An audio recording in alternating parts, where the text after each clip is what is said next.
तो दोस्तों आज के वीडियो में अपन राजस्थान स्टेट ओपन बोर्ड 10वीं और 12वीं के जो भी स्टूडेंट है 10वीं और 12वीं के स्टूडेंट 2025 एग्जाम 25 परीक्षा के लिए आपको इंग्लिश की जो तैयारी है वो किस प्रकार करनी है और इसके अलावा दोस्तों इंग्लिश का पेपर किस तरह से आता है और क्या क्या टॉपिक इसमें पूछे जाते हैं।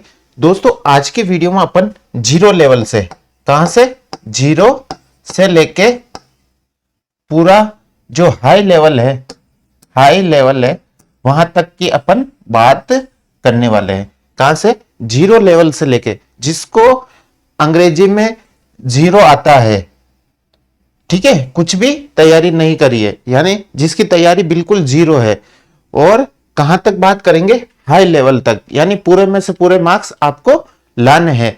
तो उसके लिए आपको क्या क्या पढ़ना है, क्योंकि दोस्तों देखिए फॉर्म तो बहुत सारे स्टूडेंट भरते हैं, ठीक है, आपको भी पता है कि बहुत सारे स्टूडेंट फॉर्म भरते हैं, लेकिन दोस्तों जब रिजल्ट आता है तो बहुत ही कम स्टूडेंट पास होते हैं, अधिकतर स्टूडेंट फेल हो जाते हैं। तो वो फेल क्यों हो जाते हैं उसका कुछ ना कुछ कारण तो होता ही है, ऐसे तो कोई फेल होता नहीं है। और बहुत कम स्टूडेंट पास क्यों होते हैं, तो बहुत कम स्टूडेंट को ये पता होता है कि एग्जाम में तैयारी किस प्रकार करनी है, ठीक है, और किस प्रकार क्वेश्चन पूछे जा रहे हैं और किस लेवल पे तैयारी करनी है, वो बहुत कम स्टूडेंट जानते हैं। इसलिए बहुत कम स्टूडेंट पास हो पाते हैं और अधिकतर स्टूडेंट फेल हो जाते हैं। तो इस वीडियो में आपको मैं कंप्लीट बताऊंगा कि किस तरह से और कौन कौन से टॉपिक आपको पढ़ने हैं। अगर आप इंग्लिश में एक ही बार में एग्जाम क्लियर करना चाहते हैं तो ये कंप्लीट वीडियो देख लीजिए। इस वीडियो के अलावा आपको कुछ भी वीडियो देखने की जरूरत नहीं है।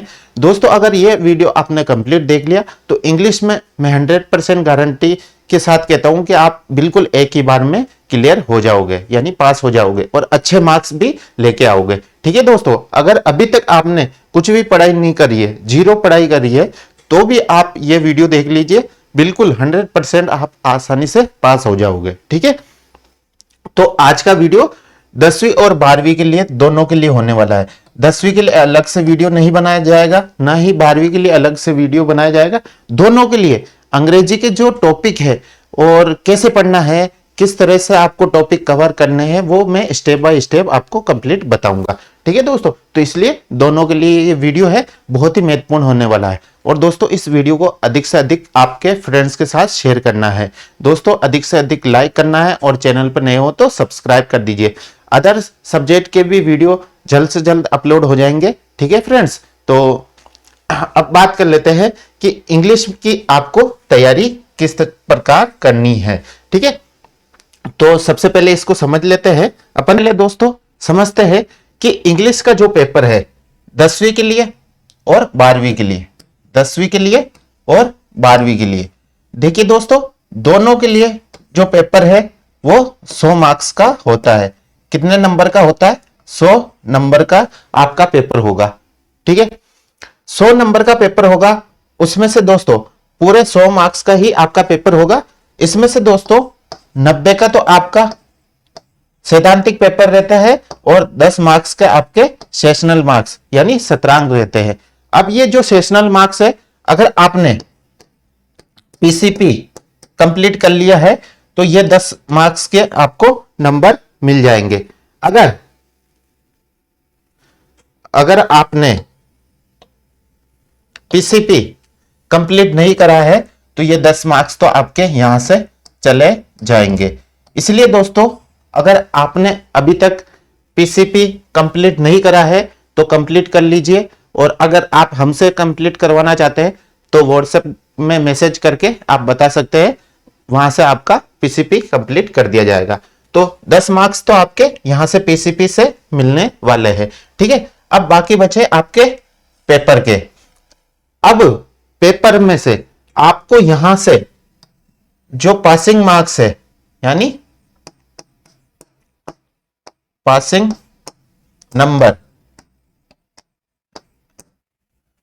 नंबर, तो आपको इंग्लिश में पासिंग नंबर कितने परसेंट लाना है? 33%। ठीक है, कितने परसेंट लेके आना है? 33%। अब 33% का मतलब 100 में से 33% वाला पास हो जाएगा। यानी अगर 100 में से आपके 33 नंबर आ गए, कितने 33, 100 में से कितने नंबर आ गए 33 नंबर आ गए, तो वो पास हो जाएगा। ठीक है, 10वीं और 12वीं के लिए दोनों के लिए सेम है, ये ध्यान में रखना। यहां पर 100 में से 33 नंबर आ गए तो आप पास हो जाओगे। अब देखिए दोस्तों, अब इसकी रणनीति कैसे बनानी है, यानी अगर आपको केवल पासिंग मार्क्स चाहिए तो रणनीति कैसे बनानी है, और अगर आपको अच्छे मार्क्स लाना है यानी 100 में से 80 प्लस नंबर लाने हैं, 100 में से कितने 80 प्लस लेके आना है, कितने लेके आना है 80 प्लस मार्क्स लेके आना है। तो किस तरह से आपको रणनीति बनानी पड़ेगी, इसकी अपन बात कर लेते हैं। ठीक है, सबको समझ में आ रहा है यहां तक? ठीक है, कमेंट करके बता देना है आपको समझ में आ रहा है या नहीं आ रहा है। ठीक है, अब यहां पर आगे अपन चलते हैं। सबसे पहले टॉपिक की बात करते हैं। सबसे पहले टॉपिक आता है आपको इंग्लिश में पैसेज वाले जो टॉपिक है, आपको इंग्लिश में पैसेज वाले जो टॉपिक है वो बिल्कुल अच्छी तरह से करना है। अब आपको पैसेज वाले टॉपिक किस तरह से करने हैं उसकी ट्रिक बताता हूं। देखिए, पैसेज कहीं से भी आपके पूछे जा सकते हैं, जरूर नहीं है कि एक ही चैप्टर में से फिक्स है, किसी भी चैप्टर में से पूछे जा सकते हैं। अब दोस्तों, पैसेज दो तरीके से आपके पूछे जाते हैं, एक तो नॉर्मल चैप्टर से पूछे जाते हैं। ठीक है, और एक होते हैं पोएम वाले चैप्टर से। तो दोनों से आपके पैसेज पूछे जाते हैं। देखिए दोस्तों, आपके नॉर्मल वाले जो चैप्टर होते हैं उसमें सीन और अनसीन पैसेज दो प्रकार के आते हैं, और पोएम में से आपके पैसेज पूछे जाते हैं। और पैसेज के नंबर की बात करें तो 20 से 30 मार्क्स के पैसेज पूछे जाते हैं। कितने मार्क्स के? 20 से लेके 30 नंबर के बीच में आपके केवल पैसेज पूछे जाते हैं।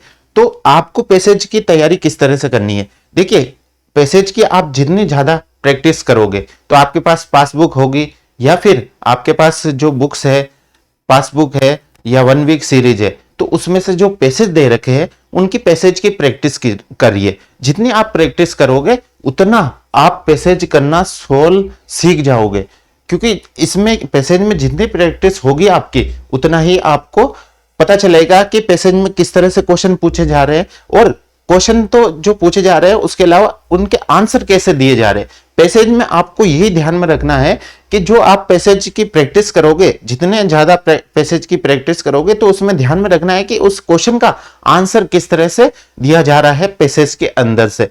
तो यह ट्रिक आपको आ जानी चाहिए। पैसेज के अंदर से ही इसमें यही फायदा है कि इसमें क्वेश्चन भी इसी में रहेंगे और आंसर भी इसी में रहेंगे। तो सबसे बड़ा फायदा है कि 20 से 30 मार्क्स का जो ये पैसेज होते हैं, इसमें पूरे में से पूरे मार्क्स कैसे लाना है, तो ये आपको ट्रिक सीख लेना है। तो जितनी ज्यादा आप ये कब सीख पाओगे? जब जितना ज्यादा आप प्रैक्टिस करोगे पैसेज की। ठीक है, और जैसे जैसे अलग अलग क्वेश्चन आते हैं तो उसमें, और उसके अलावा आंसर शीट चेक करोगे तो उसमें आपको पता चल जाएगा कि इस तरह से पैसेज के आंसर दिए जा रहे हैं। उसके बाद आपको समझ में आ जाएगा कि किस तरह से आंसर देने हैं। ठीक है, एक टॉपिक तो ये हो गया अपना पैसेज वाला। तो 10वीं और 12वीं के जो स्टूडेंट है, पैसेज की प्रैक्टिस तो इतनी कर लीजिए कि आपके पैसेज में से बिल्कुल पूरे में से पूरे मार्क्स आ जाए। कितने मार्क्स आ जाए? पूरे 20 या 30 मार्क्स का जो पैसेज आते हैं तो पूरे में से पूरे मार्क्स मिले। ठीक है, इसके बाद दूसरा आता है, पैसेज की ही बात करते हैं तो दूसरा आता है समरी वाला। कौन सा आता है? समरी वाला टॉपिक। समरी वाला टॉपिक की बात करें तो ये 4 से 5 मार्क्स का पूछा जाता है। इसमें क्या होता है कि आपको एक पूरा पैसेज दे दिया जाएगा। ठीक है, और उसकी समरी करनी है। समरी का मतलब होता है कि जैसे मान लो 100 वर्ड में आपको दे रखा है पैसेज, तो उसके 60 से 70 वर्ड के अंदर आपको इसकी समरी करनी रहती है। यानी जो पूरा टॉपिक आपको दे रखा है उसकी बिल्कुल शॉर्ट में समरी करनी रहती है। तो इसके आपके पैसेज के अंदर से ही आपको देने रहते हैं आंसर। तो ये कंप्लीट 4 से 5 मार्क्स का होता है, जिसमें से आप पूरे में से पूरे मार्क्स ला सकते हो। तो यहां देखिए, अगर दोस्तों आपके मान लो 30 मार्क्स का पैसेज पूछे गए हैं और 4 से 5 मार्क्स के आपके समरी पूछा गया, तो पासिंग मार्क्स तो इन दोनों में से ही ला सकते हो आप आराम से, ठीक है। बाकी टॉपिक तो करने की जरूरत ही नहीं पड़ी, यहाँ पासिंग मार्क्स तो इनसे ही आ जाएंगे आपके। अब बात करते हैं आगे तीसरे टॉपिक की। तो तीसरा टॉपिक आता है वर्ब। कौन सा आता है? वर्ब। अब वर्ब में से आपके क्वेश्चन पूछे जाते हैं। वर्ब में से जो क्वेश्चन है वो आपके फिल इन द ब्लैंक्स में से पूछ लिए जाएंगे, इस तरह से पूछे जा सकते हैं वर्ब में से, ठीक है। इसके बाद जो नेक्स्ट आता है, नेक्स्ट टॉपिक आता है आपके, देखो इफ, ठीक है, ए एन द, ठीक है, इनमें से क्वेश्चन पूछ लिए जाते हैं। एंड, एज, इस तरह के भी क्वेश्चन आते हैं। तो इनकी भी आपको प्रैक्टिस करनी है कि इफ कब यूज किया जाता है, ए कब यूज किया जाता है, ठीक है, एंड कब यूज किया जाता है, एज कब यूज किया जाता है, ठीक है, ये कब यूज किए जाते हैं। तो इनकी आप अच्छी तरह से प्रैक्टिस कर लीजिए, इनमें से भी आप पूरे में से पूरे मार्क्स ला सकते हो। इसके बाद दोस्तों बात करें चौथे टॉपिक की, तो डायरेक्ट और इनडायरेक्ट, या दोस्तों यहां पर बात करते हैं तो एक्टिव वॉइस, एक्टिव वॉइस, ठीक है, और पैसिव वॉइस, पैसिव वॉइस, इसमें से आपके क्वेश्चन पूछे जाते हैं। इसके बाद दोस्तों नेक्स्ट टॉपिक की बात करें तो इनडायरेक्ट, इनडायरेक्ट, इनडायरेक्ट और डायरेक्ट स्पीच, इनडायरेक्ट और डायरेक्ट स्पीच, इसमें से आपके क्वेश्चन पूछे जाते हैं। अगले क्वेश्चन की बात करते हैं, अगले टॉपिक की बात करते हैं। तो यहां पर दोस्तों पैराग्राफ में से क्वेश्चन पूछे जाते हैं, ठीक है, पैराग्राफ में से क्वेश्चन पूछे जाते हैं। तो ये क्वेश्चन आपका 4 से 5 मार्क्स का रहता है। इसमें आपको टॉपिक दे दिया जाएगा, उस पर आपको पूरा पैराग्राफ लिखना रहता रहे, ठीक है। इसके बाद नेक्स्ट टॉपिक की बात करते हैं, तो आपका है अगला एप्लीकेशन, एप्लीकेशन या लेटर। देखिए एप्लीकेशन और लेटर दोनों एक ही क्वेश्चन पूछे जाता है दोनों का। ये क्वेश्चन की बात करते हैं तो ये भी 4 से 5 मार्क्स का आपका रहने वाला है। तो इसकी आप अच्छी तरह से कंप्लीट तैयारी कीजिए कि पैराग्राफ या जो एप्लीकेशन है, लेटर है, वो किस तरह से लिखा जाता है और इसमें किस किस टॉपिक्स पे किस किस तरह से आपके आंसर देने रहते हैं, ये इस टॉपिक में से क्वेश्चन पूछे जाएंगे। इसके बाद जो नेक्स्ट है आपका हेडिंग और सब हेडिंग, सब हेडिंग, इसमें से आपके क्वेश्चन पूछे जाते हैं, हेडिंग और सब हेडिंग। तो आपको इसमें क्या रहेगा कि पूरा एक पैराग्राफ दे देंगे, उसमें से आपको ढूंढना है कि इसकी हेडिंग क्या है, उस पैराग्राफ की हेडिंग क्या है, मेन हेडिंग क्या है, ठीक है। तो ये पूछे जाएंगे। सब हेडिंग यानी उसमें से इंपॉर्टेंट आपको वर्ड निकालने हैं। तो इस तरह के आपके इंग्लिश में क्वेश्चन पूछे जाते हैं। तो दोस्तों ये जो टॉपिक मैंने बताए हैं बहुत ज्यादा इंपॉर्टेंट है। अगर इनकी आप अच्छी तरह से प्रैक्टिस कर ले तो लगभग 50 से 60 तो आपके आसानी से मार्क्स आ जाएंगे। अब दोस्तों आपके आते हैं क्वेश्चन आंसर। अब देखिए क्वेश्चन आंसर आपको किस तरह से करना है, क्योंकि दोस्तों क्वेश्चन आंसर में से क्वेश्चन एंड आंसर, देखिए चैप्टर के जो क्वेश्चन आंसर है, आपको चैप्टर के जो क्वेश्चन है वो केवल चैप्टर आपको अच्छी तरह से पढ़ने हैं। एक बार चैप्टर, जितने भी चैप्टर है उनको अच्छी तरह से पढ़ लीजिए। अब उनको अच्छी तरह से पढ़ने का मतलब है कि इनके जो कहानी है, इनकी जो कहानी है वो अच्छी तरह से समझ लीजिए। जो इनकी कहानी है वो अच्छी तरह से समझ लोगे, इनकी कहानी अगर आप अच्छी तरह से समझ लोगे तो इनके जो कहानी से आप क्वेश्चन आंसर बना सकते हैं आसानी से। ठीक है, कैसे बना सकते हैं? इनकी अगर आपको चैप्टर की कहानी समझ में आ गई है तो फिर बाद में आप इसके क्वेश्चन आंसर आसानी से बना सकते हैं। क्वेश्चन आंसर करने के तरीके आना चाहिए, जैसे कि आपके WH वर्ड है, WH वर्ड है, ISMR हेल्पिंग वर्ब है, ठीक है, हेल्पिंग वर्ब है, ठीक है। अब और उसके बाद ऑब्जेक्ट, तो इस तरह से आपके क्वेश्चन बना हुआ रहता है। ठीक है, हेल्प WH वर्ड होता है, फिर हेल्पिंग वर्ब और ऑब्जेक्ट, इस तरह से आपके क्वेश्चन बना हुआ रहता है।